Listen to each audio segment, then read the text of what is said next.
কেমন আছো সবাই? আশা করি সবাই ভালো আছো। অনেক দিন পর অনেক আবার তোমাদের সাথে দেখা হলো। গত সপ্তাহে মহররমের বন্ধের কারণে তোমাদের সাথে তোমাদের সাথে ক্লাসটা হয় নাই, মানে বন্ধ থাকার কারণে। তো যাক, আবার তোমাদের সামনে ফিরে আসলাম। আশা করি তোমরা আমাকে দেখতে পাচ্ছ। হ্যাঁ, অলরেডি আমি দেখতে পাচ্ছি তোমরা দুজন আমার সাথে জয়েন করছো। আর যদি ভালো মতো দেখতে পারো, হ্যাঁ, watching, okay, thank you. S M Saeed, তোমাকে ধন্যবাদ।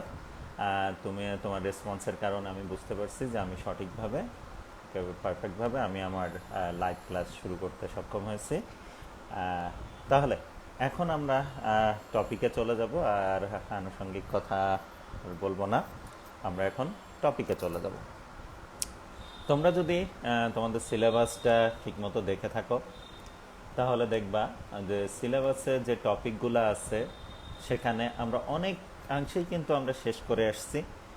আমার হিসাবে প্রধান প্রধান যে টপিকগুলো, ম্যাক্সিমাম টপিকে আমাদের প্রায় শেষ হয়ে গেছে, আমার অংশটুকু অর্থাৎ সাইটোলজির অংশটুকু।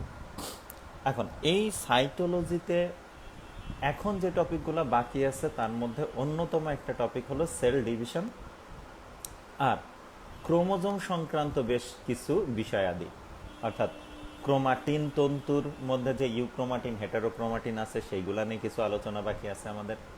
সাধারণ একটা ধারণা হয়তো বা আমি তোমাদেরকে দিছি এই ইউক্রোমাটিন হেটারোক্রোমাটিন নিয়ে, কিন্তু সেখানে আর একটু ডিটেলে আলোচনা বাকি আছে। সাথে ক্রোমোজোমের কিছু ভেরিয়েন্ট আছে, যে কিছু মানে স্পেশাল টাইপের কিছু ক্রোমোজোম বিভিন্ন জীবে দেখা যায়, যেমন স্যালাইভারি গ্ল্যান্ড ক্রোমোজোম, ল্যাম্প্রাস ক্রোমোজোম, এমন কিছু ক্রোমোজোম আছে, সিনাপটিক্যাল নব নব বলে, এমন এমন কিছু বিষয় আছে ক্রোমোজোম সংক্রান্ত টপিক, যেগুলা নিয়ে আমরা এখনো আলোচনা করি নাই, আলোচনা সেটা বাকি আছে। আমি যেটা চিন্তা করছি সেটা হলো যে ক্রোমোজোম পর্যন্ত সাধারণ টাইপের ক্রোমোজোমের গঠন এবং সেটা কি, মানে তার কি কি অংশ থাকে, সেটা কি দিয়ে তৈরি, এইগুলো আমরা মানে ভালো মতো গত ক্লাসে শিখে গেছিলাম। তাই ক্রোমোজোম সম্পর্কে কিন্তু মোটামুটি একটা ধারণা আমাদের যেহেতু চলে এসছে, সেইটার উপর ভিত্তি করেই ওই স্পেশাল টাইপের ক্রোমোজোম মোটামুটি তোমরা পড়লে আপাতত একটু বুঝবা। তাই আমার কাছে মনে হয় যে আগে আমি যদি তোমাদের সেল ডিভিশনটা পড়াই দিই, দিয়ে সেল ডিভিশনটা শেষ করে দিয়ে তারপরে আবার আমরা পুনরায় পুনরায় আমরা স্পেশাল টাইপের যে ক্রোমোজোমগুলো আছে, ইউক্রোমাটিন হেটারোক্রোমাটিন যে বিষয়টা আছে, সেইগুলা আমরা আবার ডিটেলে পড়ব।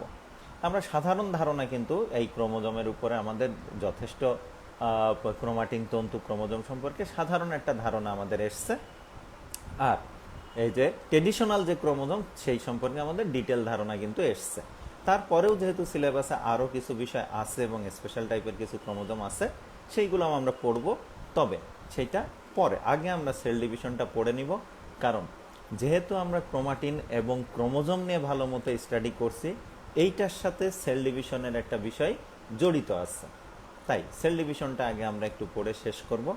আর সেল ডিভিশনের নলেজটা নিয়ে আমরা আবার পরবর্তীতে ক্রোমোজোমের প্রাইমারি কুঞ্জন, সেকেন্ডারি কুঞ্জনের যে বিষয়গুলো আছে বা কন্ট্রাকশনের যে বিষয়গুলো আছে, সেইগুলো নিয়ে আমরা আলোচনা করলে তখন আরও ভালো বুঝতে পারবো।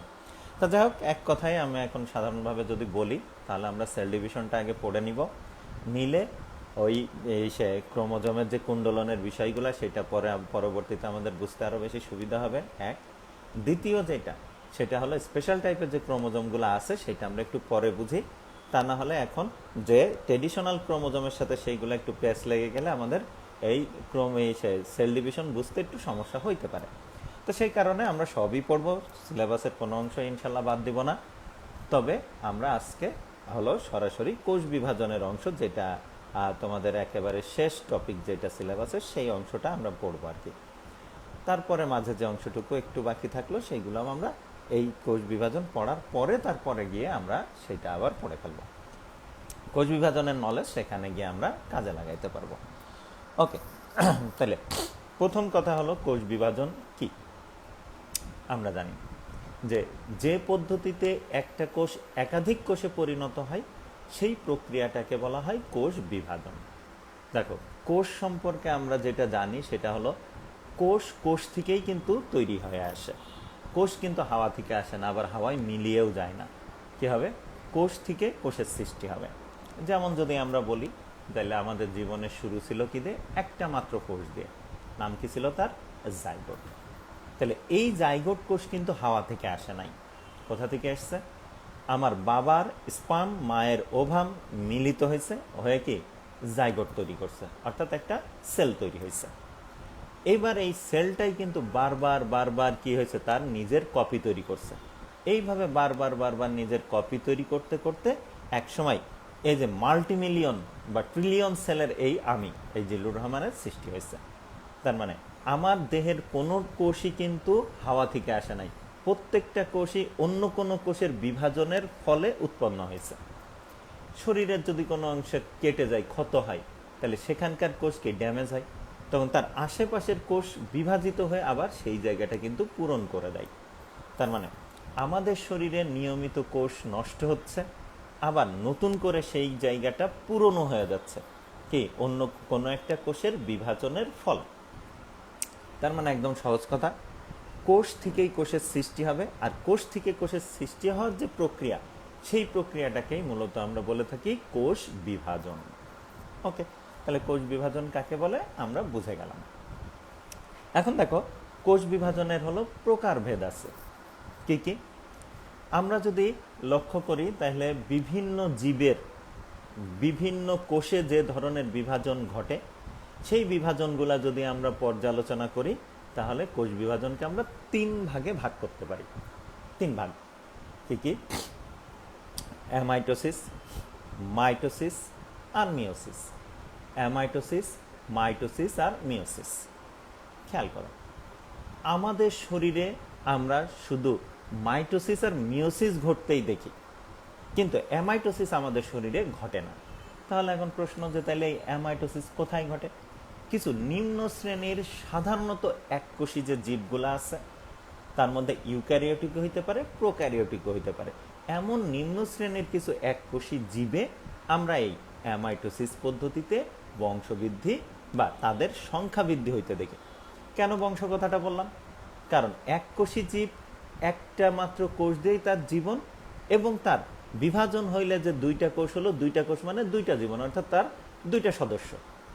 ঠিক আছে? এটা তার মানে তাদের অ্যামাইটোসিস পদ্ধতির মাধ্যমে কি হচ্ছে? তাদের সংখ্যা বৃদ্ধি অর্থাৎ বংশবৃদ্ধিও হয়ে যাচ্ছে, এবং কি ওই ধরনের কোষ বিভাজন ছাড়া আর কোনো কোষ বিভাজন তার জীবন দশায় হয়ও না। তার মানে যখন তাদের বংশবৃদ্ধির কি সময় আসে, তখন তারা অ্যামাইটোসিস পদ্ধতিতে এই এককোষী জীবগুলা, সাধারণত এরা অণুজীব, তারা তাদের সংখ্যা বৃদ্ধি বা বংশবৃদ্ধি করে থাকে এই অ্যামাইটোসিস পদ্ধতিতে। তাই এই ধরনের কোষ বিভাজনকে আমরা আদি টাইপের কোষ বিভাজন বলে থাকি। আদি টাইপের হলো সেল ডিভিশন। ওকে, যেটা প্রোক্যারিওটিক সেলও হয়, আর কিছু কিছু এককোষী নিম্ন শ্রেণীর কিছু এককোষী জীবের ক্ষেত্রে হয়, যেমন অ্যামিবা, ইস্ট, এই জাতীয় কিছু জীবে আমরা এই অ্যামাইটোসিস কোষ বিভাজন দেখে থাকি। এবার আসো মাইটোসিস কোথায় ঘটে? আমি বলছি আমার শরীরে মাইটোসিসও ঘটে, মিওসিসও ঘটে। তাহলে প্রশ্ন হলো, আমার শরীরের মাইটোসিস কোথায় ঘটবে? আমাদের যত দেহকোষ আছে, প্রত্যেকটা দেহকোষ কিন্তু মাইটোসিস পদ্ধতিতেই বিভাজিত হয়ে থাকে যদি প্রয়োজন পড়ে। যেমন এই যে দেখো, আমার হাতের এখানে একটা ক্ষত চিহ্ন আছে, খেয়াল করো। তাহলে এখানে অপারেশন করা হয়েছিল, কাটা হয়েছিল, তাহলে এই পাশে এবং এই পাশের কোষ কি হয়েছে? মাইটোসিস পদ্ধতিতে বিভাজিত হয়ে এই জায়গাটা পূরণ করে দিছে। খেয়াল করো, তাহলে দেহের যে কোনো কোষ বা জাইগোটু বারবার যখন বিভাজিত হয়ে যখন মাল্টিসেলুলার একটা কি অর্গানিজমে পরিণত হয়, তখনও কিন্তু মাইটোসিসই হয়ে থাকে। তার মানে একেবারে জীবনের শুরু থেকেই মাইটোসিস শুরু হয়, এবং আজীবন এই মাইটোসিস চলতেই থাকে। কোথায়? দেহকোষগুলাতে। এবার জনন কোষ, তোমরা নাম শুনছো কি? সেটা একটা হলো শুক্রাণু, আর একটা হলো ডিম্বাণু। শুক্রাণু আর ডিম্বাণুকে একত্রে আমরা বলে থাকি জনন কোষ। অর্থাৎ জননে যে কোষগুলো অংশগ্রহণ করে তাদেরকে আমরা জনন কোষ বলে থাকি। জনন কোষ প্রধানত 2 প্রকার, কি? শুক্রাণু আর ডিম্বাণু, পুংজনন কোষ আর স্ত্রী জনন কোষ। জনন কোষকে আমরা ইংরেজিতে বলে থাকি গ্যামিট, বা অনেক সময় গ্যামিটও বলতে শোনা গেছে। তাহলে এই গ্যামিট বা গ্যামিটো বলতে কি বোঝাচ্ছি? জননে অংশগ্রহণকারী কোষগুলাকে গ্যামিট বা গ্যামিটো বলা হয়। অবশ্যই এখানে যৌন জনন, অযৌন জনন না। তাহলে যৌন জননে অংশগ্রহণকারী কোষগুলাকে আমরা কি বলে থাকি? গ্যামিট, গ্যামিটো বলে থাকি ইংরেজিতে, গ্যামিট বা গ্যামিটো বলে থাকি। তাহলে এই গ্যামিট তৈরির সময় কি হবে?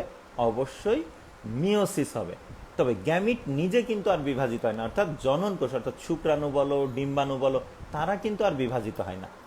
তাই কখনো এই কথা বলবা না যে জনন কোষ মিওসিস পদ্ধতিতে বিভাজিত হয় না। জনন কোষ মিওসিস পদ্ধতিতে বিভাজিত হয় না।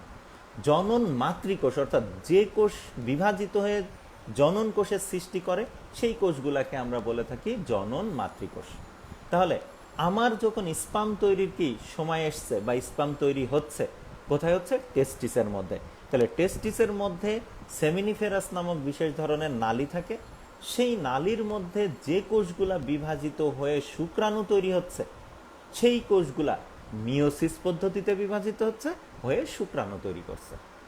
আর মহিলাদের যদি আমরা দেখি জরায়ুর মধ্যে কিছু কোষ থাকে, যাদেরকে আমরা বলে থাকি ডিম্বাণু মাতৃকোষ। সেই ডিম্বাণু মাতৃকোষগুলা মিওসিস পদ্ধতিতে বিভাজিত হয়ে ডিম্বাণু সৃষ্টি করে। তার মানে আমাদের শরীরের শুধু পার্টিকুলার একটা জায়গায়, তাও একটা পার্টিকুলার টাইমে কি হয়? মিওসিস হয়, হয়ে কি হয়? শুক্রাণু বা ডিম্বাণু সৃষ্টি হয়। যেমন 12 বছর পর্যন্ত কিন্তু আমাদের শরীরের কোথাও মিওসিস ঘটে নাই। তারপর যখন আমাদের শুক্রাণু তৈরি শুরু হয়েছে 13-14 বছর থেকে বয়স থেকে, বা যখন থেকেই শুরু হোক, যখন থেকে শুক্রাণু তৈরি হওয়া শুরু হয়েছে, শুধু তখন থেকেই বুঝতে হবে যে আমাদের শরীরে মিওসিস কোষ বিভাজন হওয়া শুরু হয়েছে, তাও শুধু পার্টিকুলার একটা জায়গায়। কোথায়?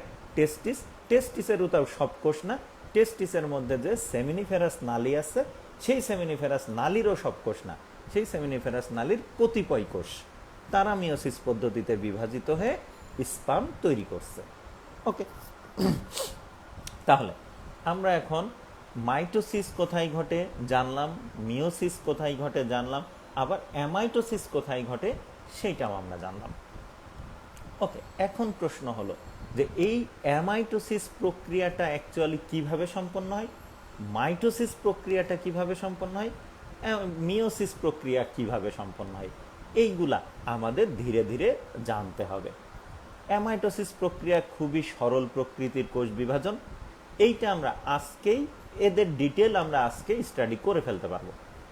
কিন্তু মাইটোসিস হলো ধাপে ধাপে সম্পন্ন হয়, মোটামুটি জটিল প্রক্রিয়া। তার থেকে জটিল প্রক্রিয়া হলো মিওসিস কোষ বিভাজন। সেই কারণে আমরা আজকে হয়তো বা 3 ধরনের কোষ বিভাজনের সংজ্ঞা বুঝতে পারবো বা শিখতে পারবো আজকে, এবং সাথে হয়তো বা আমরা অ্যামাইটোসিস প্রক্রিয়াটাও হয়তো বা শিখে যেতে পারবো। কিন্তু পরবর্তীতে আমাদেরকে মাইটোসিস, মিওসিস, সেইগুলো আমাদের ধীরে ধীরে স্টাডি করতে হবে। একাধিক ক্লাস, বেশ কয়েকটা ক্লাস লাগবে আমাদের টোটালটা স্টাডি করতে। তাহলে আজকে আমাদের আলোচ্য বিষয় যেটা হবে সেটা হলো 3 ধরনের কোষ বিভাজনের সংজ্ঞা আমাদের বুঝতে হবে, সাথে অ্যামাইটোসিস কোষ বিভাজন প্রক্রিয়াটা আমাদের শিখতে হবে। ওকে, তাহলে প্রথম কথা হলো অ্যামাইটোসিস। অ্যামাইটোসিস কোষ বিভাজন কাকে বলবে? খেয়াল করো, ইন্টারমিডিয়েট লেভেলে আমি যতটুকু জানি তোমরা কোষ বিভাজন প্রক্রিয়াটা শিখে এসছো। তারপরেও একটু মনে করাই দিই, মাইটোসিস কোষ বিভাজন যখন ঘটে, এসএসসিতেও বোধহয় তোমাদের ছিল মাইটোসিস কোষ বিভাজনের বিষয়। তাই তোমরা কিন্তু মোটামুটি, আমি যতটুকু জানি তাতে হলো কোষ বিভাজন সম্পর্কে মোটামুটি একটা ধারণা রাখো।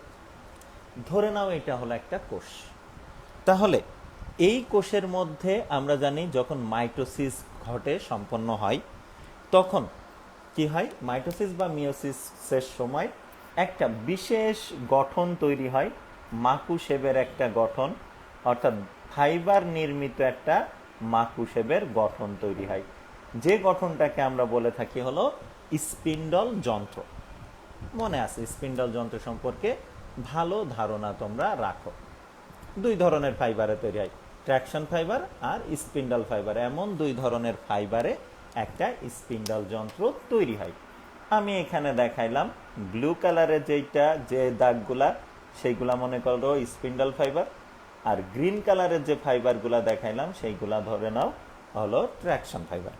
তাহলে এই ট্র্যাকশন ফাইবার আর এই হলো স্পিন্ডল ফাইবারের সমন্বয়ে গঠিত এই মাকুশেপ, অর্থাৎ দুই প্রান্ত সরু, মাঝখানটা প্রশস্ত, এই বিশেষ ধরনের গঠনকে আমরা বলে থাকি হলো স্পিন্ডল যন্ত্র। ওকে, তাহলে এটা হলো সেই স্পিন্ডল যন্ত্র। তাহলে স্পিন্ডল যন্ত্র কি আমরা চিনলাম। এবার খেয়াল করো যে আমরা জানি যে প্রতিটা কোষে সাধারণত ইউক্যারিওটিক সেল যদি হয় তাহলে সেই কোষে অবশ্যই কি থাকবে? ক্রোমাটিন তন্তু থাকবে। আমি যদি দেখাই, ক্রোমাটিন তন্তু ইউক্যারিওটিক হোক প্রোক্যারিওটিক হোক সকল কোষে একটা ক্রোমাটিন তন্তু থাকবে, যেটা নিয়ে ডিটেল স্টাডি কিন্তু আমরা আগেই করে ফেলছি। ক্রোমাটিন তন্তু থাকবে এবং সাথে কি থাকবে? যদি ইউক্যারিওটিক সেল হয় তাহলে এই ক্রোমাটিন তন্তুর বাইরে একটা কি পর্দা থাকবে, যেটাকে আমরা বলে থাকি হলো নিউক্লিয়ার মেমব্রেন। আর এই ভেতরের দিকে কি থাকবে? একটা তরল নাম নিউক্লিওপ্লাজম, আর সাথে থাকবে একটা গাঢ় অঞ্চল, যেটাকে আমরা বলে থাকি হলো নিউক্লিওলাস বলে থাকি। তাহলে nuclear membrane, nucleoplasm, chromatin fibre আর নিউক্লিওলাস মিলে একটা সুগঠিত নিউক্লিয়াস তৈরি করে। আর আমরা জানি এই সুগঠিত নিউক্লিয়াস যাদের থাকবে তারা কি ইউক্যারিওটিক সেল। আর যাদের শুধুমাত্র ক্রোমাটিন থাকবে, কোনো নিউক্লিয়ার মেমব্রেন থাকবে না, নিউক্লিয়ার মেমব্রেন না থাকলে নিউক্লিওপ্লাজমও থাকবে না, আবার নিউক্লিওলাসও থাকবে না, শুধু ক্রোমাটিন তন্তু থাকবে যেসব কোষের, সেই কোষগুলাকে আমরা বলে থাকি হলো কি? সেই কোষগুলাকে আমরা বলে থাকি হলো প্রোক্যারিওটিক সেল। ওকে, তাহলে দেখো প্রোক্যারিওটিক সেল যদি হয় সেখানে নিউক্লিয়ার মেমব্রেন নিউক্লিওলাসের কি প্রশ্ন আসে না। কিন্তু যদি ইউক্যারিওটিক সেল হয় তাহলে সেখানে কি ক্রোমাটিন তন্তুর বাইরে নিউক্লিয়ার মেমব্রেন নিউক্লিওলাস থাকে। এখন দেখো আমরা যদি মাইটোসিস সম্পর্কের সাথে তুলনা করে যদি আমরা অ্যামাইটোসিস বোঝার চেষ্টা করি তাহলে তোমরা সবাই কম বেশি জানো যে মাইটোসিস যখন ঘটে তখন প্রথমে নিউক্লিয়াসের নিউক্লিয়ার মেমব্রেন বিলুপ্ত হয়, নিউক্লিওলাস বিলুপ্ত হয়, স্পিন্ডল যন্ত্রের সৃষ্টি হয়। এই ক্রোমাটিন ভেঙে এবং কি কুণ্ডলিত হয়ে, আমরা কিন্তু গত ক্লাসে ক্রোমোজোমের গঠন পড়ছিলাম, এই ক্রোমাটিন ভেঙে টুকরা টুকরা হবে এবং সেটা কুণ্ডলিত হবে হয়ে কিসে পরিণত হবে? ক্রোমোজোমে পরিণত হবে। এবং পরবর্তীতে এই ক্রোমোজোমগুলা ওই স্পিন্ডল যন্ত্রের ট্র্যাকশন ফাইবারগুলোর সাথে কি যুক্ত হবে, হয়ে তারপর কি বিভাজন প্রক্রিয়া সম্পন্ন করবে। মাইটোসিসের ক্ষেত্রে এটা। তাহলে অ্যামাইটোসিসের ক্ষেত্রে যদি তুমি দেখো তাহলে এমন কোনো জটিলতা নাই। অর্থাৎ অ্যামাইটোসিস কোষ বিভাজনের ক্ষেত্রে স্পিন্ডল যন্ত্র তৈরি হবে না, ক্রোমাটিন ভেঙে ক্রোমোজোমে পরিণত হবে না, নিউক্লিয়ার মেমব্রেন নিউক্লিওলাস বিলুপ্ত হবে না। জাস্ট কি হবে? এই যে ক্রোমাটিন তন্তুটা ছিল সেইটার কপি তৈরি হবে। তারপরে কি হবে? সেই দুইটা ক্রোমাটিন তন্তু পরস্পর থেকে দূরে চলে যাবে, নিউক্লিয়ার মেমব্রেন কি এক্সটেন্ড হবে, নিউক্লিওলাসের কি কপি হবে, হয়ে এক নিউক্লিয়াস থেকে সরাসরি দুই নিউক্লিয়াস তৈরি হয়ে যাবে। তারপর সাইটোপ্লাজমের বিভাজন ঘটে এক কোষ থেকে দুই কোষের সৃষ্টি হবে। কিসের ক্ষেত্রে এটা? অ্যামাইটোসিসের ক্ষেত্রে। খুবই সহজ বিষয় এবং খুব দ্রুত সময়ের মধ্যে এই ধরনের কোষ বিভাজন ঘটে যায়। তার মানে আমি যদি এখন আবার তোমাদের বোঝানোর চেষ্টা করি যে একটা ইউক্যারিওটিক সেলের অ্যামাইটোসিস, তাহলে ইউক্যারিওটিক সেলের অ্যামাইটোসিস যদি আমি তোমাদের এখন বোঝানোর চেষ্টা করি তাহলে দেখো এইটা হলো সেই নিউক্লিয়ার মেমব্রেন। এখানে আছে হলো ক্রোমাটিন ফাইবার, আমি খুব বেশি করে দেখাচ্ছি না, এইটা হলো ক্রোমাটিন ফাইবার। আর এই গ্রিন কালারের যে অংশটুকু সেইটা হলো নিউক্লিওলাস। ধরে নিলাম ক্রোমাটিন ফাইবার থেকে আমি নিউক্লিওলাস একটু দূরেই দেখাইলাম। ওকে, তাহলে এখন কি হবে? যখন অ্যামাইটোসিস ঘটবে তখন কি হবে?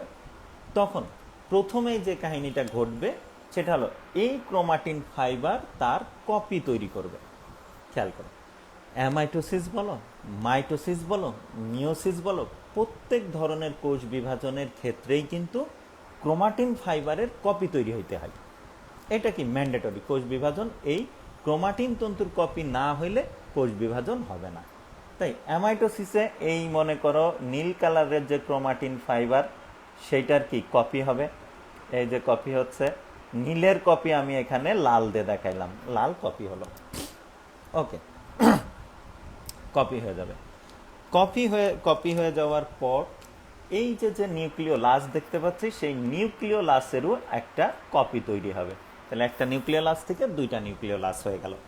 দেখো নিউক্লিয়ার মেমব্রেন কিন্তু বিলুপ্ত হয় নাই, ক্রোমাটিন তন্তু ভেঙে কিন্তু ক্রোমোজোমে পরিণত হয় নাই, কিন্তু ধীরে ধীরে যখন এইগুলা হবে তখন কিন্তু নিউক্লিয়াসটা তুলনামূলক বড় হইতে থাকবে, এবং সাথে সাথে কি হবে, এই নিউক্লিয়ার মেমব্রেনটাও আস্তে আস্তে একটু এক্সটেন্ড হয়ে কিছুটা কিছুটা ডিম্বাকৃতি ধারণ করবে, অর্থাৎ অনেকটা ডিম্বাকৃতি না, এই যে এমন একটু লংগেটেড শেপ হবে আর কি, একটু এমন শেপ হয়ে যাবে, লম্বাটে একটা শেপে পরিণত হবে। এই লম্বাটে শেপ হয়ে যাওয়ার পরে নিউক্লিয়ার মেমব্রেন, নিউক্লিয়াসটা এখন এমন হয়ে গেছে, হয়ে যাওয়ার পরে এই যে দুইটা নিউক্লিওলাস আছে, দুই নিউক্লিওলাসকে কেন্দ্র করে দুইটা ক্রোমাটিন অবস্থান নেবে। অর্থাৎ আগে যেটা ছিল সেটা ব্লু কালারে আমি দেখাইছি, আর নতুন যেটা তৈরি হলো সেটাকে আমি রেড কালারে দেখাইছি।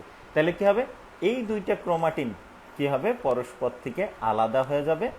আলাদা হয়ে একটা ক্রোমাটিন অবস্থান নিবে হলো এই একটা নিউক্লিওলাসকে কেন্দ্র করে, এই যে একটা ক্রোমাটিন অবস্থান নিল একটা, আর আরেকটা ক্রোমাটিন অবস্থান নিবে হলো আর একটা নিউক্লিওলাসকে কেন্দ্র করে,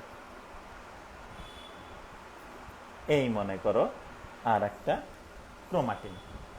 তাইলে ওই যে একটা ক্রোমাটিন থেকে দুইটা ক্রোমাটিন হয়েছিল, সেই দুইটা ক্রোমাটিন এখন পরস্পর থেকে বিচ্ছিন্ন হয়ে কি হবে, নিউক্লিয়াসের দুই দিকে চলে যাবে, যার ফলে নিউক্লিয়াসটা অনেকটা লংগেটেড, মানে একটু লম্বাটে শেপে পরিণত হবে। দেখো এই ক্ষেত্রে কিন্তু নিউক্লিওলাস বিলুপ্ত হয় নাই, বরং তার কপি হয়েছে। তারপর কি নিউক্লিয়ার মেমব্রেন বিলুপ্ত হয় নাই, বরং কি সেটা এক্সটেন্ড হয়েছে।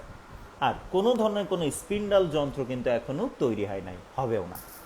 কি হবে, এবার ধীরে ধীরে এবার এই মাঝখান দিয়ে এই যে যেহেতু নিউক্লিয়াস দুইটা নতুন নিউক্লিয়াসের ক্রোমাটিনের সৃষ্টি হয়েছে, এবার মাঝখান থেকে এইভাবে একটা খাঁজের সৃষ্টি হবে, এই যে খাঁজ, এই খাঁজ ধীরে ধীরে কি হবে, ধীরে ধীরে খাঁজ গভীর হতে থাকবে, এই যে ধীরে ধীরে খাঁজ গভীর হতে থাকবে। তাই দেখতে অনেকটা নিউক্লিয়াস তখন ডাম্বেল, ওই যে ডাম্বেলিং করে না, অনেকটা ডাম্বেলের মতো দেখাবে। এইভাবে খাঁজ ধীরে ধীরে গভীর হতে হতে এক সময় কি হবে, দুই প্রান্ত পরস্পরের সাথে যুক্ত হয়ে যাবে, হয়ে এক নিউক্লিয়াস থেকে দুই নিউক্লিয়াসের সৃষ্টি হবে। নিউক্লিয়াস দুইটা তখন কি হবে, পরস্পর থেকে বিচ্ছিন্ন বা আলাদা হয়ে যাবে। এই যে এই নিউক্লিয়াস আর এই নিউক্লিয়াস এখন স্বতন্ত্র, দুইটা পরস্পর থেকে আলাদা হয়ে গেলেই এই কাজ যখন চলবে, অর্থাৎ নিউক্লিয়ার মেমব্রেনের যখন খাঁজ হয়ে যখন দুইটা ক্রোমাটিনকে আলাদা করে দুইটা নিউক্লিয়াস তৈরির প্রক্রিয়া চালাবে, ঠিক সেই একই টাইমে কিন্তু সাইটোপ্লাজমেও কি হবে, এই মাঝ বরাবর খাঁজের সৃষ্টি হবে। এই যে দেখো সাইটোপ্লাজমেও এই মাঝ বরাবর খাঁজের সৃষ্টি হবে, ঠিক আছে। তারপর এক সময় এই খাঁজও কি, সাইটোপ্লাজমের খাঁজ কি গভীর হবে, এই যে সাইটোপ্লাজমের খাঁজ কি গভীর হয়ে গেল, গভীর হয়ে এবার কি হবে, দুই নিউক্লিয়াসের মধ্যে একটা পার্টিশন তৈরি হবে। এই দুই নিউক্লিয়াসের মধ্যে যে পার্টিশন, সেই পার্টিশনের কারণে কি হবে, দুইটা কোষ পরস্পর থেকে বিচ্ছিন্ন হয়ে যাবে। ফাইনালি আমরা হুবহু দুইটা কোষ পাবো। তাহলে এই ধরনের যে কোষ বিভাজন প্রক্রিয়া, এই কোষ বিভাজন প্রক্রিয়াটাকে আমরা বলে থাকি হলো অ্যামাইটোসিস। তাহলে আমরা এখন অ্যামাইটোসিসের সংজ্ঞা আগে কি দিব বলি। সংজ্ঞা হলো যে কোষ বিভাজন প্রক্রিয়াতে কি কোনো জটিল ধারাবাহিক ধাপ অতিক্রম ছাড়াই কি হবে, একটা কোষ সরাসরি দুইটা কোষে পরিণত হবে, সেই বিশেষ ধরনের কোষ বিভাজন প্রক্রিয়াকে আমরা বলবো অ্যামাইটোসিস কোষ বিভাজন। এখন প্রশ্ন হলো জটিল ধারাবাহিক ধাপ কি। ওই যে জটিল ধারাবাহিক ধাপ বলতে নিউক্লিয়ার মেমব্রেনের বিলুপ্ত হওয়া, নিউক্লিওলাস বিলুপ্ত হওয়া, স্পিন্ডল যন্ত্র তৈরি হওয়া, ক্রোমাটিন ভেঙে ক্রোমোজোমে পরিণত হওয়া, সেই ক্রোমোজোম আবার কি স্পিন্ডল যন্ত্রের ট্র্যাকশন ফাইবারে গিয়ে যুক্ত হওয়া, তার টানা হেঁচড়ায় ক্রোমোজোম দুই ভাগ হয়ে যাওয়া, এই ঘটনাগুলোকে বলা হচ্ছে জটিল ধারাবাহিক ধাপ। ওকে, তাহলে তোমরা যখন সংজ্ঞা লিখবা তখন এইভাবে লিখতে পারো, তাহলে বেটার হবে। যে যে কোষ বিভাজন প্রক্রিয়াতে কি হবে, নিউক্লিয়াস জটিল ধারাবাহিক ধাপ অতিক্রম ব্যতিরেখে, জটিল ধারাবাহিক ধাপ ব্যতিরেখে সরাসরি, এবার এই জটিল ধারাবাহিক ধাপের ব্র্যাকেট দিয়ে একটু লিখতে পারো, স্পিন্ডল যন্ত্র তৈরি না হওয়া, স্পিন্ডল যন্ত্র তৈরি না হওয়া, নিউক্লিয়ার মেমব্রেন নিউক্লিয়ন মেমব্রেনের বিলুপ্তি না হওয়া, নিউক্লিয়ার লাসের বিলুপ্তি না হওয়া, এইভাবে একটু তুমি ব্র্যাকেটে একটু ক্লু দিয়ে রাখতে পারো যে আসলে জটিল ধারাবাহিক ধাপ বলতে তুমি কি বুঝাইছো। ঠিক আছে, তাহলে জটিল ধারাবাহিক ধাপ ব্যতিরেখে সরাসরি একটা নিউক্লিয়াস দুই নিউক্লিয়াসে পরিণত হবে এবং একটা কোষ দুই কোষের, একটা কোষেরও সাইটোপ্লাজম বিভাজিত হয়ে একটা কোষ দুইটা কোষে পরিণত হয়ে যাবে, সেই প্রক্রিয়াটাকে আমরা বলবো অ্যামাইটোসিস। তবে এত সময় আমি তোমাদেরকে যে অ্যামাইটোসিস প্রক্রিয়াটা দেখাইলাম সেটা কিন্তু ইউক্যারিওটিক সেলের ক্ষেত্রে ছিল। এখন বলতে পারো যে স্যার প্রোক্যারিওটিক সেলের ক্ষেত্রে কি? খেয়াল করো, প্রোক্যারিওটিক সেল যদি আমরা ধরি তাহলে ব্যাকটেরিয়া হলো একটা প্রোক্যারিওটিক সেল। তাহলে আমরা যদি প্রোক্যারিওটিক সেল বা ব্যাকটেরিয়ার যদি দ্বিবিভাজন পদ্ধতিটা দেখি, তাহলে ব্যাকটেরিয়া দ্বিবিভাজন প্রক্রিয়ায় তাদের বংশবৃদ্ধি করে। ব্যাকটেরিয়ার দ্বিবিভাজনটা অ্যাকচুয়ালি অ্যামাইটোসিস কোষ বিভাজনের মধ্যে পড়ে। এবার আমি যদি দেখাই তাহলে দেখো এদের তো কি নাই, এদের কোনো এই যে কি ক্রোমাটিন তন্তু আছে কিন্তু কি নাই, নিউক্লিয়ার মেমব্রেন, নিউক্লিওলাস ইত্যাদি নাই। তাহলে এটা কি আরও বেশি ইজি, মানে আগেরটার থেকে এটা আরও অনেক বেশি ইজি পদ্ধতিতে এই ব্যাকটেরিয়ার অ্যামাইটোসিসটা ঘটে থাকে। এখানে কি ঘটবে, শুধুমাত্র এই ক্রোমাটিন ফাইবারটার কপি হবে। এই যে দেখো ক্রোমাটিন ফাইবারের কপি হলো, এইটা মনে করো সেই ক্রোমাটিন ফাইবারের কপি, নীলের কপি লালটা। দেখো নিউক্লিয়ার মেমব্রেন নাই, নিউক্লিওলাস নাই, আর স্পিন্ডল যন্ত্র তো তৈরি হওয়ার কোনো কি চান্স নাই। এবার কি হবে, এই দুইটা ক্রোমাটিন জাস্ট পরস্পর থেকে বিচ্ছিন্ন হয়ে দূরে চলে যাবে। তত সময় ব্যাকটেরিয়া কিন্তু আরও লঙ্গেটেড হয়ে যাবে, মানে আরেকটু বড় হয়ে পড়বে। এই যে দেখো এমন আরও একটু লম্বাটে হয়ে যাবে, এই দিক থেকে একটু, এই দিক থেকে একটু লম্বাটে হয়ে গেল। এবার নীল কালারের যে ক্রোমাটিন সেইটা একদিকে যাবে, লাল ক্রোমাটিনটা আর এক প্রান্তে গিয়ে অবস্থান নেবে। তাহলে এখানে মনে করো সেই নীল ক্রোমাটিনটা এখানে এসে অবস্থান নিচ্ছে, ঠিক আছে, আর লাল ক্রোমাটিনটা গিয়ে এই দিকে অবস্থান নিচ্ছে, নিল। এবার সেম পদ্ধতি, এখানে যেহেতু নিউক্লিয়ার মেমব্রেন নাই তাই নিউক্লিয়াস ডাম্বেল শেপ নেওয়ার আর কোনো সুযোগ নাই, সেই শেপ টেপ এখানে নাই। এখন কি হবে, এখন পুরা কোষটাই অনেকটা ডাম্বেল শেপে যাবে। অর্থাৎ এইবার এই কোষের যে প্লাজমা মেমব্রেন, এই যে ব্যাকটেরিয়ার এইটা এখন এইভাবে খাঁজে পরিণত হবে এবং ধীরে ধীরে এই দুই ক্রোমাটিনের মাঝে খাঁজটা অগ্রসর হইতে থাকবে এবং ধীরে ধীরে খাঁজ পরস্পরের দিকে অগ্রসর হইতে হইতে একসময় দুইটা খাঁজ পরস্পরের সাথে মিলে যাবে, মিলে একটা পার্টিশন তৈরি করে ফেলবে। এবার সেই পার্টিশন থেকে কি হবে, এরা পরস্পর থেকে বিচ্ছিন্ন হয়ে যাবে। ওকে, তাহলে কি এটা দেখো আরও ইজি পদ্ধতি। তার মানে এই ব্যাকটেরিয়ার যে দ্বিবিভাজন অর্থাৎ বাইনারি ফিশন যেটা আমরা বললাম, সেইটা কিন্তু অ্যামাইটোসিস কোষ বিভাজন পদ্ধতিতেই সংগঠিত হয়ে থাকে। আবার ওই যে আমরা দেখলাম যে ইস্ট বা অ্যামিবা যাদের সুগঠিত নিউক্লিয়াস ছিল তাদের ক্ষেত্রেও কিন্তু আমরা অ্যামাইটোসিস ঘটতে দেখলাম। তাহলে সুগঠিত নিউক্লিয়াস থাকে, অর্থাৎ ইউক্যারিওটিক সেলের অ্যামাইটোসিস কেমন হয়, কিভাবে সংগঠিত হয়, আবার এই প্রোক্যারিওটিক সেলে অ্যামাইটোসিস কিভাবে সম্পন্ন হয় আমরা বোধহয় শিখে গেলাম। ওকে, তার মানে আমরা এখন একেবারে যদি সাধারণভাবে বলতে চাই তাহলে কোন জীব ডাজেন্ট ম্যাটার, ইউক্যারিওটিক না প্রোক্যারিওটিক ডাজেন্ট ম্যাটার, আমরা বলবো জীবের কোষগুলা জটিল ধারাবাহিক ধাপ অতিক্রম ব্যতিরেখে সরাসরি একটা কোষ থেকে দুইটা কোষে যখন পরিণত হয় তখন এই ঘটনাটাকে আমরা বলে থাকি অ্যামাইটোসিস। আর এখানে জটিল ধারাবাহিক ধাপ বলতে কি বোঝানো হয়েছে, ওই যে বললাম স্পিন্ডল যন্ত্রের সৃষ্টি, ক্রোমাটিন ভেঙে ক্রোমোজোমে পরিণত হওয়া, তারপর কি নিউক্লিয়ার মেমব্রেন বিলুপ্ত হওয়া, নিউক্লিওলাস বিলুপ্ত হওয়া, ইত্যাদি ইত্যাদি। ওকে, তাহলে মোটামুটি বোধহয় আজকে আমরা অ্যামাইটোসিস কোষ বিভাজনের সংজ্ঞা এবং অ্যামাইটোসিস কোষ বিভাজনের প্রক্রিয়া অনেকাংশেই আমরা শিখে গেছি। তারপরেও আমি তোমাদেরকে একটা ভিডিও অ্যানিমেশন দেখাবো। এই ভিডিও অ্যানিমেশনে তোমরা কি পাবা, এই অ্যামাইটোসিস কোষ বিভাজনের প্রক্রিয়াটাকে এখানে ওনারা দেখাইছে। এই যে খেয়াল করো, আমরা এই যে খেয়াল করো, এই যে একটা কোষ আমরা দেখতে পাচ্ছি, দেখো এই যে ধীরে ধীরে একটা কোষ থেকে দুইটা কোষ হয়ে যাচ্ছে। এই যে দেখো, এই যে দেখো দিয়ে এই যে দুইটা কোষ সে পরিণত হলো, ঠিক আছে।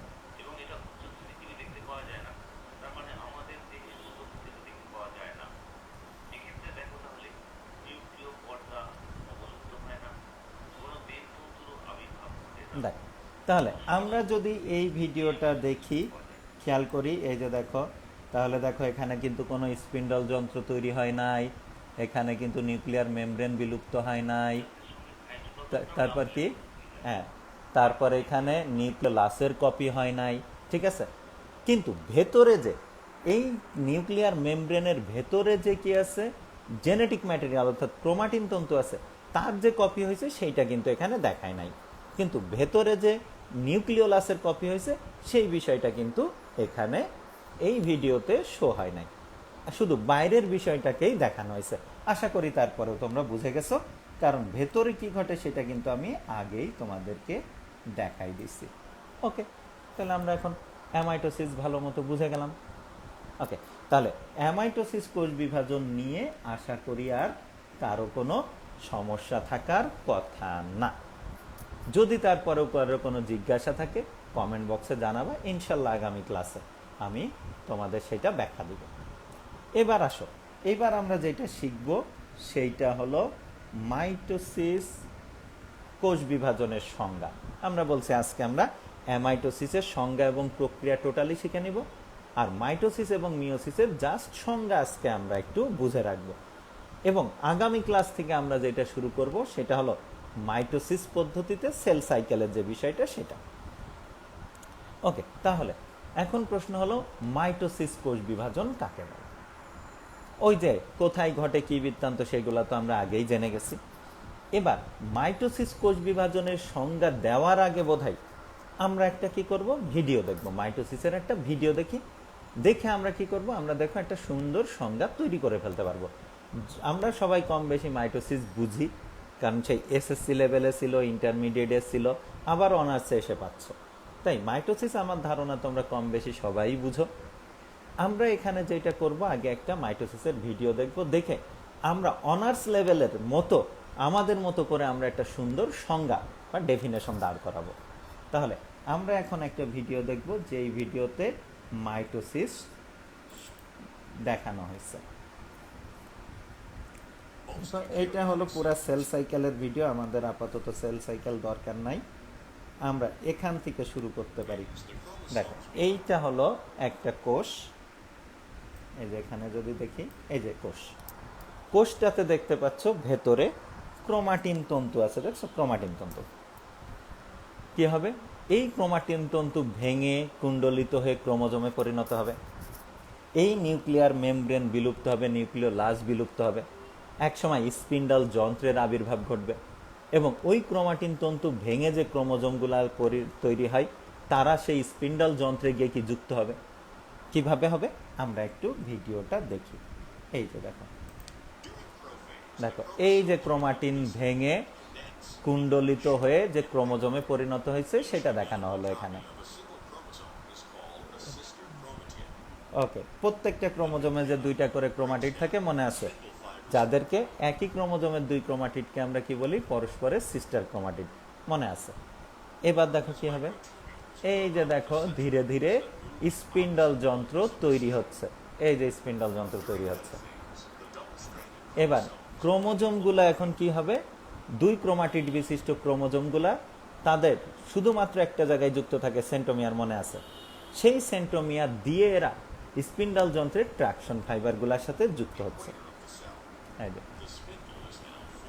যুক্ত হলো। এবার কি হবে, এবার এই ট্রাকশন ফাইবারের টানা হেঁচড়াই একসময় প্রত্যেকটা ক্রোমোজোমের যে দুইটা ক্রোমাটিড আছে তারা পরস্পর থেকে বিচ্ছিন্ন হয়ে যাবে। যেতে দাও। তাহলে এখন দেখো ক্রোমোজোম আছে কতগুলা, 4টা। প্রতিটা ক্রোমোজোমে ক্রোমাটিড কয়টা, 2টা। তাহলে 2 ক্রোমাটিড বিশিষ্ট 4টা ক্রোমোজোম আমরা এখন দেখতে পাচ্ছি।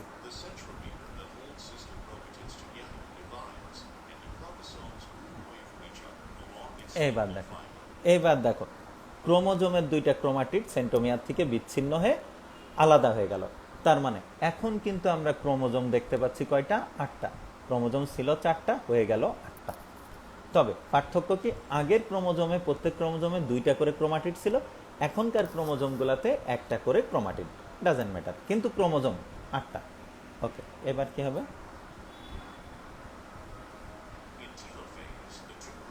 এবার ধীরে ধীরে তারা দুই প্রান্তে যাবে এবং ট্রাকশন ফাইবার ধীরে ধীরে বিলুপ্ত হবে। এবার ওই ক্রোমোজোমগুলার প্যাচ খুলে, আমরা জানি পেঁচিয়েই কিন্তু মোটা খাটো হয়েছিল, এবার প্যাচ খুলে কি আবার কি লম্বা এবং চিকন হলো, হয়ে তারা একটার সাথে একটা মিলিত হয়ে কি হলো, এই পাশে 4 ক্রোমোজোম বিশিষ্ট একটা সুতা, 4 ক্রোমোজোম দিয়ে একটা ক্রোমাটিন তৈরি হলো, এই পাশেও 4 ক্রোমোজোম দিয়ে একটা ক্রোমাটিন তৈরি হলো। তারপরে নিউক্লিয়ার মেমব্রেন, নিউক্লিওলাসের আবির্ভাব ঘটলো এবং ফাইনালি সাইটোপ্লাজম। দেখো সাইটোপ্লাজমের মাঝে কি আসলো, খাস তৈরি হলো। সাইটোপ্লাজমের মাঝে যে খাস, সেই খাস একসাথে মিলে গেল এবং এরা পরস্পর থেকে আলাদা হয়ে গেল। এবার দেখো এই 2টা কোষ কিন্তু হুবহু ওই মাতৃকোষের মতোই কিন্তু হয়েছে। আমরা যদি আবার মাতৃকোষে ফিরে যাই, খেয়াল করো, যে কোষ বিভাজিত এই 2টা কোষ তৈরি করছে, সেই অবস্থায় যদি আমরা ফিরে যাই, এই যে দেখো, তাহলে এই কোষ আর ওই নবসৃষ্ট 2টা কোষ কিন্তু সেম, একই আকার আকৃতিতে, এবং এখানেও কিন্তু 4 ক্রোমোজোম নিয়ে একটা ক্রোমাটিড তৈরি, ক্রোমাটিন তন্তু তৈরি। তার মানে এখানে যে সুতাটা দেখতে পাচ্ছ, এখানে কি আছে, কয়টা টুকরা, 4টা টুকরা দিয়ে এটা তৈরি। এবং নবসৃষ্টতেও দেখলাম আমরা প্রত্যেকটা কোষে 4 ক্রোমোজোম এর পেস খুলে গিয়ে একটার সাথে একটা লেগেই ক্রোমাটিন তন্তু কিন্তু তৈরি করছে নবসৃষ্ট 2টা কোষে। ওকে, তাহলে আমরা বোধহয় এখন এই যে মাইটোসিসের কাহিনী আমরা জেনে গেলাম। তাহলে মাইটোসিসের কি কি ফাইন্ডিংস পাইলাম আমরা, একটা কোষ থেকে 2টা কোষ হবে, প্রতিটা কোষে ক্রোমোজোম সংখ্যা মাতৃকোষের কি সমান হবে, কারণ এখানেও 4টা টুকরা দিয়ে ক্রোমাটিন তৈরি, নতুন যে 2টা তৈরি হয়েছে সেটাতেও 4টা টুকরা দিয়ে ক্রোমাটিন তৈরি হয়েছে, তাই ক্রোমোজোম সংখ্যা সমান হবে। আচ্ছা, এবং নিউক্লিয়াস একবার বিভাজিত হবে এবং ক্রোমোজোমও একবার বিভাজিত হবে। নিউক্লিয়াসের বিভাজন তো আমরা বুঝলাম, এই যে এইটা ভেঙে, এই যে দেখো এই যে এখান থেকে যখন ক্রোমোজোমের 2টা ক্রোমাটিড, প্রত্যেকটা ক্রোমোজোমে যে 2টা ক্রোমাটিড আছে, তারা যখন এইভাবে পরস্পর থেকে বিচ্ছিন্ন হয়ে যাচ্ছে, এই যে বিচ্ছিন্ন হয়ে যাওয়া, এই বিচ্ছিন্ন হয়ে যাওয়াটাকে আমরা বলে থাকি হলো ক্রোমোজোমের বিভাজন। তাহলে ক্রোমোজোমের বিভাজন একবার হবে, এবং এরপরে যদি আমরা দেখি তাহলে এই দেখো নিউক্লিয়াসও কিন্তু একবার বিভাজিত হয়েছে। তার মানে নিউক্লিয়াস একবার বিভাজিত হবে, ক্রোমোজোমও একবার বিভাজিত হবে। যেহেতু ক্রোমোজোম আগে বিভাজিত হয়, তাই আমরা বলি ক্রোমোজোমও একবার বিভাজিত হবে, নিউক্লিয়াসও একবার বিভাজিত হবে, হয়ে কি হবে, একটা কোষ থেকে 2টা কোষের সৃষ্টি হবে। প্রতিটা কোষে ক্রোমোজোম সংখ্যা মাতৃকোষের সমান হবে। ওকে, তাহলে এই হলো মাইটোসিস কোষ বিভাজনের বৈশিষ্ট্য। তাহলে এই বৈশিষ্ট্যগুলোকে আমরা একত্রিত করে একটা কি মাইটোসিসের কি সংজ্ঞা দাঁড় করাইতে পারি। তাহলে বলো, মাইটোসিস কোষ বিভাজন কাকে বলে? যে কোষ বিভাজন প্রক্রিয়ায় নিউক্লিয়াস কিছু জটিল ধারাবাহিক ধাপ অতিক্রম করে কি হবে, একটা কোষ থেকে 2টা কোষে পরিণত হবে, প্রতিটা কোষে ক্রোমোজোম সংখ্যা মাতৃকোষের সমান হবে, এবং এই ক্ষেত্রে ক্রোমোজোম একবার এবং নিউক্লিয়াসও একবার বিভাজিত হবে। এই বিশেষ ধরনের কোষ বিভাজন প্রক্রিয়াকে আমরা বলে থাকি মাইটোসিস কোষ বিভাজন। ওকে, তাহলে আমরা মাইটোসিস কোষ বিভাজনের সংজ্ঞাটাকেও আমরা দাঁড় করিয়ে ফেললাম। কাকে বলে আমরা জেনে গেলাম। এবার আমাদের যেটা জানতে হবে সেটা হলো মিওসিসের সংজ্ঞা। মিওসিসের সংজ্ঞা জানতে গেলে আমাদের কি করতে হবে, আর একটা ভিডিও দেখতে হবে যেটা মিওসিস কোষ বিভাজনের জন্য তৈরি। দেখো, এই হলো একই আগের মতো কি হলো, ক্রোমাটিন ভেঙে টুকরা হলো, টুকরা পেঁচিয়ে ক্রোমোজোমে পরিণত হলো। প্রতিটা ক্রোমোজোমে দেখো 2টা করে ক্রোমাটিড আছে। ওকে,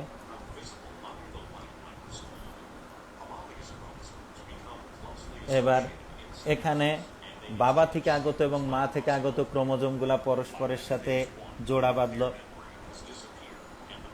এবার স্পিন্ডল যন্ত্র তৈরি হচ্ছে।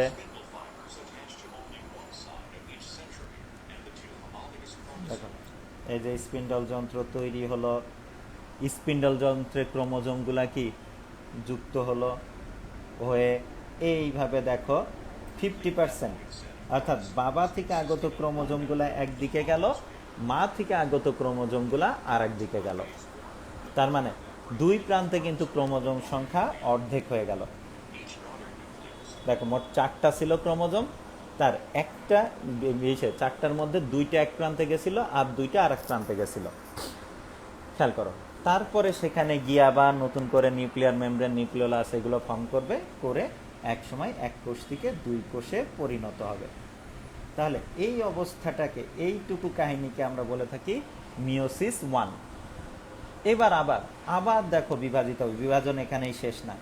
এবার আবার দেখো স্পিন্ডল যন্ত্র তৈরি হচ্ছে। এইবার ওই ক্রোমোজোমগুলা বিভাজিত হয়ে যাচ্ছে। তার মানে এর আগে কিন্তু ক্রোমোজোম বিভাজিত হয়েছিল না। এই জায়গায় এসে দেখো ক্রোমোজোম বিভাজিত হয়ে গেল।